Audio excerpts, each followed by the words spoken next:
au sérieux, c'est bien Monica Seles. Oui. Parce qu'elles ont joué une contre l'autre à 2 reprises récemment. Et ça avait été en 2-7, mais 2-7 excessivement serrés. Souvenez-vous récemment à Toronto que ça avait été difficile pour Monica Seles. Oui, c'est vrai. Elle avait dû vraiment ouvrir la machine au moins durant un set. Ça avait été très serré. Et on avait senti que si la petite Allemande avait eu un petit peu plus d'expérience, qu'elle avait cru un peu plus dans ses chances, elle aurait pu très certainement accrocher Monica Seles. Eh bien, il s'en est passé des choses depuis l'année dernière Oui. en Australie. Et puis, on avait eu une surprise. Il y avait eu Mary Pierce qui avait gagné. Elle était la championne 95. Cette année, ben, on l'a à peine vue. Ça a été très, très pénible pour Mary Pierce, que vous voyez au haut de l'écran. Elle joue contre Elena Likutseva. Et puis, Mary Pierce qui s'est présentée pour défendre son titre avec trop de poids. Et pour ce qui est de Ruben Sabatini, eh bien, Ruben a fait preuve de vraiment beaucoup d'opportunisme et de cran. Ça a été assez simple pour elle pour sortir Gabriela Sabatini, écoutez, en 2 manches de 6-2 et 6-4. Donc, voilà le dernier point. Sabatini qui est sorti. Et voilà Ruben maintenant en demi-finale. Elle a comme adversaire Arantxa Sanchez Vicario, qui pourtant a 2 finales à Flinders Park, Yvan. Et puis, encore une fois, on a eu droit à un match marathon. Souvenez-vous du dernier Wimbledon contre Patrick, ça avait été quoi? 21-19 dans le dernier set. Et puis voilà qu'elle va chercher le match le plus long à Flinders Park. Alors, tout un parcours pour Chanda Ruben. Ensuite, bien évidemment, ça a été Monica Seles, mais Seles a eu, elle, beaucoup de difficultés contre Chanda Ruben. Oui, Chanda Ruben qui s'est permis une avance de 5-2 dans la 3e manche contre Monica Seles. Et puis, par la suite, bien, il y a eu des petites volées faciles. Il y a eu notamment à 5-3 pour Ruben, une double faute. Et puis, par la suite, Monica a repris confiance. Il faut dire, Yvan, écoutez, il ne faut pas se le cacher, c'est pas une Monica Seles au sommet de sa forme. Non. Elle a des problèmes à l'aine, à une cheville, au genou, à l'épaule, donc ça donne des matchs très serrés. Ça, c'était l'autre demi-finale. C'était Hanke Huber en haut de l'écran et Amanda Coetzer. La nouvelle Coetzer qui monte au filet un petit peu, mais honnêtement, supérieure en fond de terrain, plus puissante également, Hanke Huber. Et ça, c'était un match en 3-7, 4-6, 6-4 et 6-2 pour l'Allemande. Alors, voilà le tableau et c'est là qu'on en était aux demi-finales. Seles contre Ruben pour la portion du haut. Alors, victoire de Seles. Et la portion du bas, ben, Coetzer contre Huber, victoire de Huber. Il y a également Hingis qui a très bien joué dans ce tournoi. Hein? Oui, Martina Hingis, la plus jeune joueuse à s'être présentée à l'Open d'Australie. Avant ça, c'était Jennifer Capriati.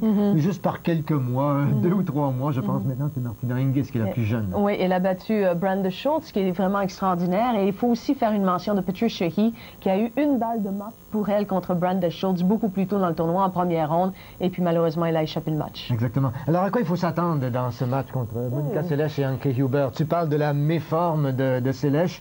Et moi, j'aime bien parler des petits poids de Hanke Huber parce qu'elle frappe fort, Hanke Huber. Hein? Oui, c'est exact. C'est une fille qui, si elle est très, très, très en confiance, elle pourrait être très dangereuse. Mais le moment est immense pour elle. Première fois en finale d'un tournoi du Grand Chelem. Est-ce qu'elle sera peut-être un petit peu trop nerveuse pour avoir les coups gagnants lorsque ça comptera? Ça se peut. Mais je pense qu'elle a une chance vraie. On parlait des blessures de Monica Seles. On l'a vu souvent tout au long des 2 dernières semaines grimacer de douleur à cause de ces problèmes. Parce que lorsqu'on a un problème à l'aine, les déplacements très, très larges, là, lorsqu'on va chercher des balles en angle, ça devient très difficile. Et puis, Huber, avec ses balles brossées, elle peut aller vous chercher les angles. Donc, je pense que Seles devrait être en mesure de remporter un 4e titre de suite, mais on devrait avoir un bon match. D'accord. Eh bien, en attente de ce match, Monica Seles, Hanke Huber, on fait une pause, vous voulez, et on revient tout de suite.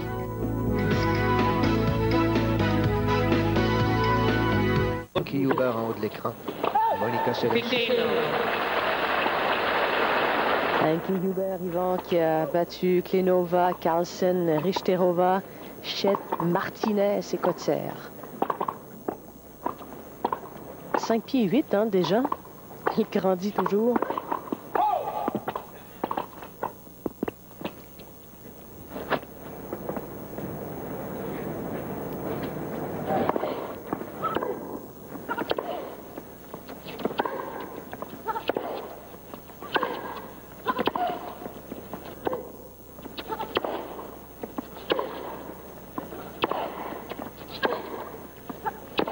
Oh oui, c'était bien fait.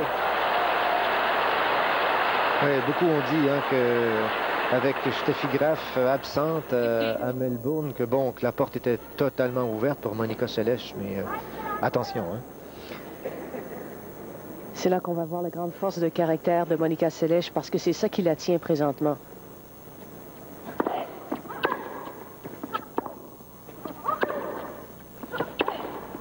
On parlait de ses coups en angle de la part de Hubert, mais Monica Seles, pas vilain du tout. Alors, le parcours de Anke Huber, au départ contre Sandra Kleinova, puis Åsa Karlsson, Ludmila Richterova, Barbara Schett, Conchita Martinez, ça a été en 3-7, et contre Amanda Coulter aussi.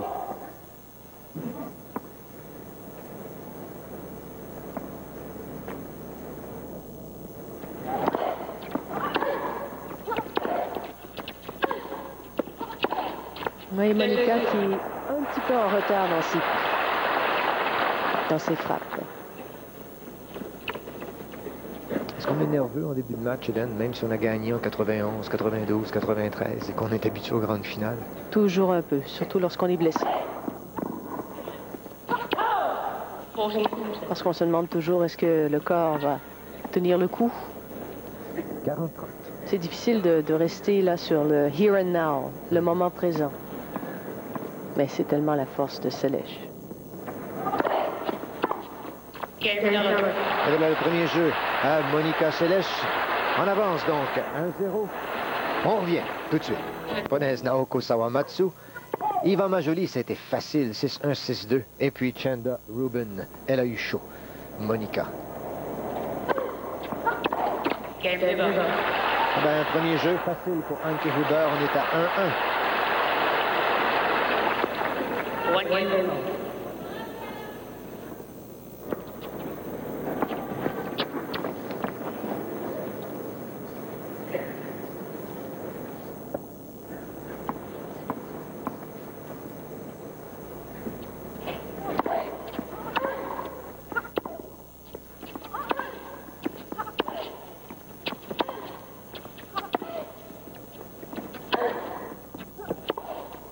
On voit que Monica n'est pas à l'aise. Toutes sortes de blessures partout, hein?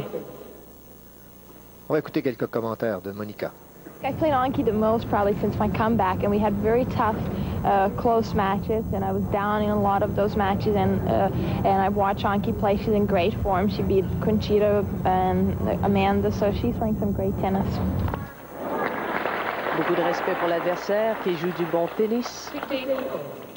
Oui, comme tu disais, ils se sont rencontrés finalement souvent depuis le retour de Monica. Oui, à 2 reprises, et Seles qui a une fiche parfaite de 6 victoires, aucune défaite à vie. Mais Hubert était beaucoup plus jeune.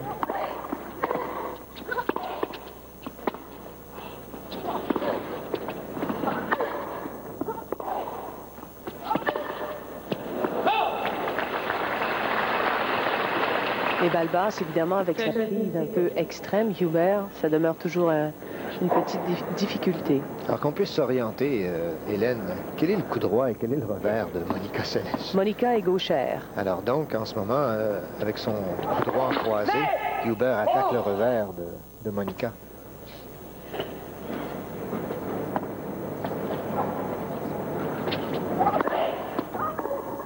Oui. Alors, 2 excellents retours que ces 2 derniers de la part de Hubert.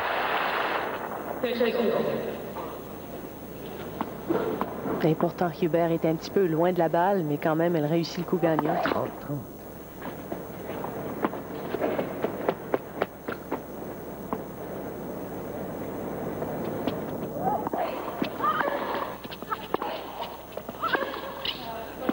Je parlais des erreurs qu'il faut éviter. 30-30, un point important, début de match. Elle voit que Monica est un petit peu nerveuse. Elle lui donne un gros point.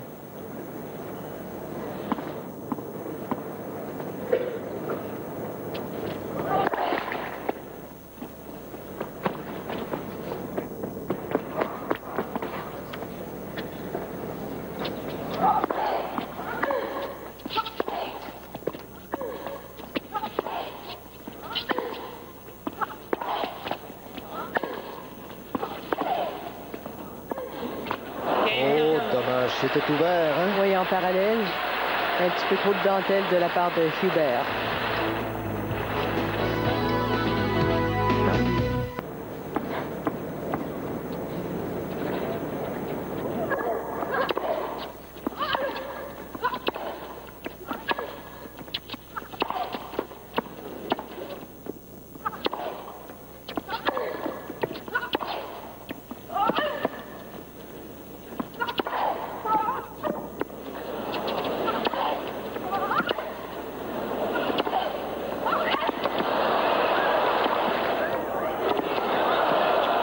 Quel point extraordinaire. Et on a entendu les 15 000 personnes à Flinders Park. Et ça, c'est la Monica que l'on connaît. Elle a attaqué tout du long. C'est vraiment elle qui menait le jeu sur ce point.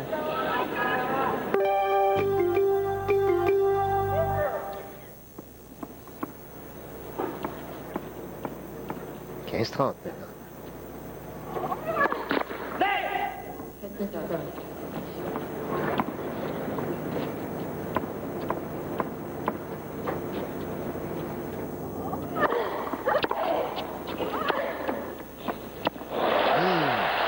Beaucoup de cran. Rien à redire là-dessus. Un service tout en puissance.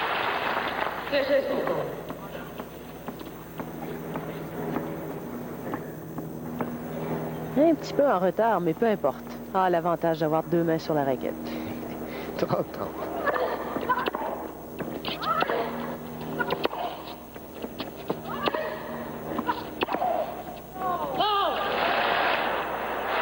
Ça a été compliqué pour Monica se rendre à cette balle. Ah oui, le jeu de pied, au lieu d'avoir des petits pas successifs, eh bien, c'était un dernier grand pas qui était de trop.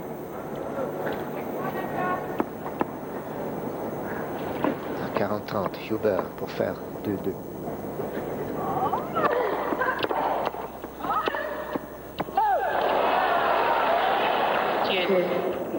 Et égalité.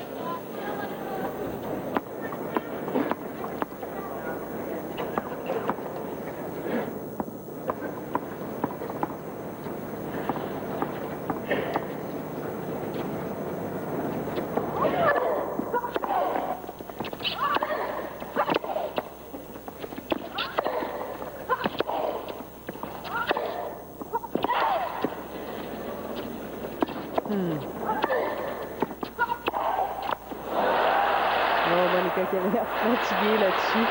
Elle est allée chercher une balle tellement loin. Regardez sa réaction.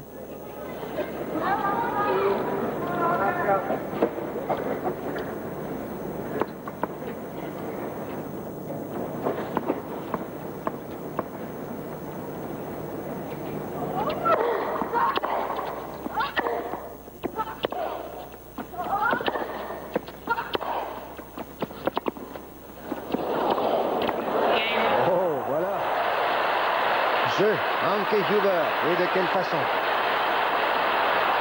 Elle a vraiment l'air d'une joueuse qui y croit. L'homme à la casquette, le coach de Anke Huber, Zoltan Sucharski.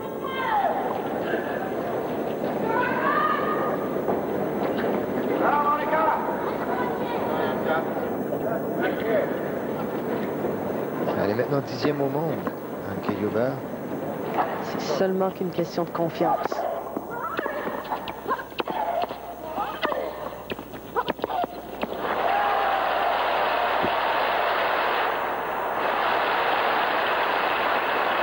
Encore une fois, tout en puissance.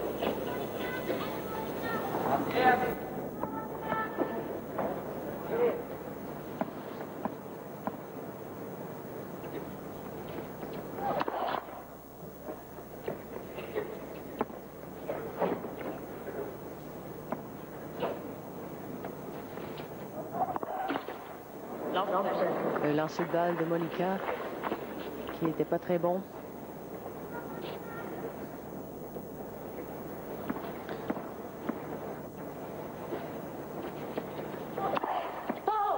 C'est 0-30, deuxième base.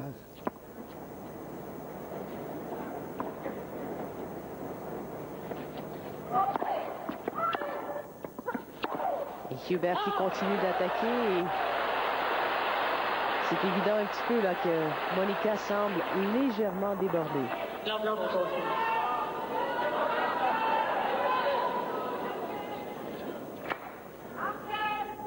Et même